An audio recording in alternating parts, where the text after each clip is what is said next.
به یاد زادروز فرزند عزیزم شاهزاده رضا پهلوی. میدونم که امشب دور هم جمع شدید همیهنان عزیزم و از صمیم قلب از همتون تشکر میکنم. یادم میاد روز 9 آبان اعلیحضرت منو با ماشین به بنگاه حمایت مادران برد و من خودم میخواستم که فرزندم در اون بیمارستان به دنیا بیاد. در حدود چند دنیا آمد، اعلیحضرت به من گفتن میخوای بدونی چیه؟ گفتم بله. گفتن پسره که من زدم زیر گریه. البته با تمام بچه هم همین شد، هم برای فرناز، هم علی رضا و هم لیلا. بعد از مدتی که من از بیمارستان آمدم بیرون، جاده‌ای که میرفتیم پر از طاق نصرت فرش کرده بودن و مردم به هم شیرینی تعارف میکردن. الان یادم میاد که چندین سال بعد اون شعری که خوندن خیلی جالب بود که رضا پهلوی بچه مولوی. 9 آبان سالروز تولد شاهزاده رضا پهلویه. ایشون 65 ساله شدن. ویدیوی جذاب امروز رو از دست ندید. از پایین همین ویدیو کانال ما رو سابسکرایب کنید، زنگوله کنارش هم فعال کنید تا اولین نفری باشید که ویدیوهای ما رو تماشا میکنید.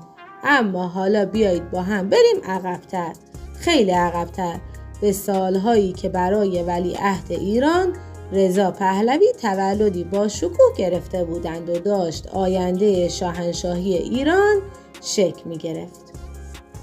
شما در حال تماشای جشن 17 سالگی رضا پهلوی هستین. خوشحال میشم با لایک و کامنتاتون به ما انرژی بدین.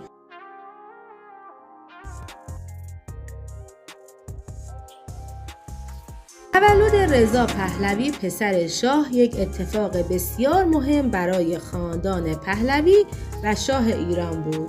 همونطوری که میدونید شاه ایران در ازدواج‌های قبلی خود نتونسته بود وارث پسر داشته باشه. برای همین خاندان پهلوی روز تولد رضا رو با شکوه و همراه با مراسم ویژه‌ای هر سال برگزار می‌کردند.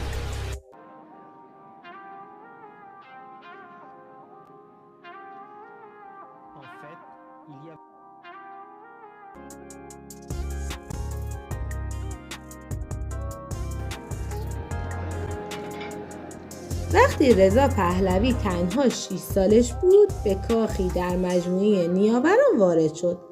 کاخی که کوشک احمدشاهی نام داشت.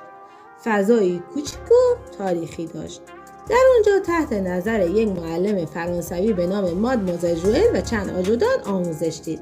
از همون سنین کم تربیت او با هدف آماده سازی برای نقش پادشاه آینده برنامه‌ریزی شده بود.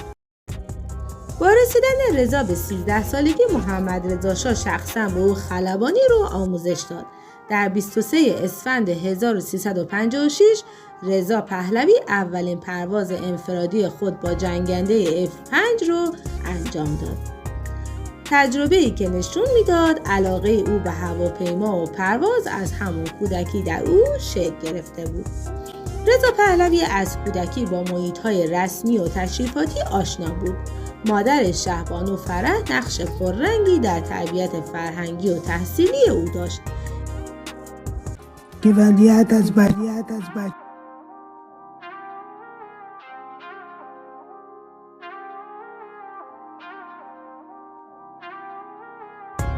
خارج رفت و در خیلی مراسم واقعا شرکت کرد.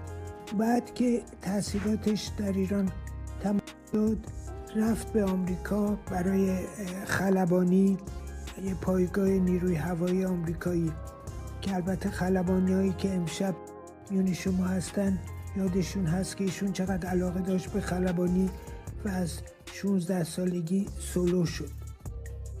بدبختانه و شوربختانه شورش 1357 ایشون در خارج بودن و مثل خیلی از جوانان دیگر زجر کشیدن، سختی کشیدن، بی‌عدالتی کشیدن، خیانت دیدن، ولی خوشبختانه با اخلاقی که داشت و دارد تلخی دلش وارد نکرد و تمام این سالها در راه میهن و همیهنانش آزادی ایران فعالیت کرد و هنوز هم این کار رو ادامه میده و آرزویش اینه که خودش برای خودش چیزی نمیخواد، ولی ایران دموکراسی داشته باشه، حقوق بشر، جدایی دین از حکومت، آزادی زنان، یک پارچگی ایران و از هر چیزی براش مهمتره.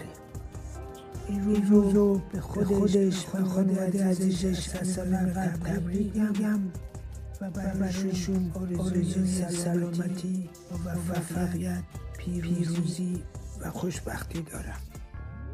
در سالهای اخیر شاهزاده رضا پهلوی نمادی از امید و بازگشت و آرامش و صلح و آزادی برای مردم ایران شده.